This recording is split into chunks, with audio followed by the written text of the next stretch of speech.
Hey guys, and welcome back to Tech It Simple. In this tutorial, we're going to look at how to change gender preferences on Bumble. Now, let's begin. Do note that I have already installed Bumble on my mobile device. In case you haven't installed it, do install it and log into your account right now. Well, here's Bumble. As you can see, I've already logged into my account.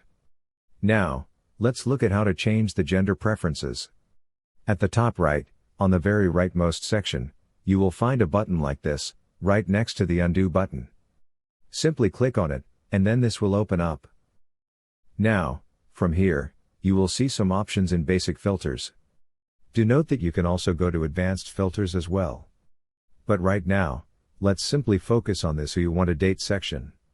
Well, there are these 4 options like I'm open to dating everyone, men, women, non-binary people, and such. Choose whichever one you wish. Do note that you can select multiple as well.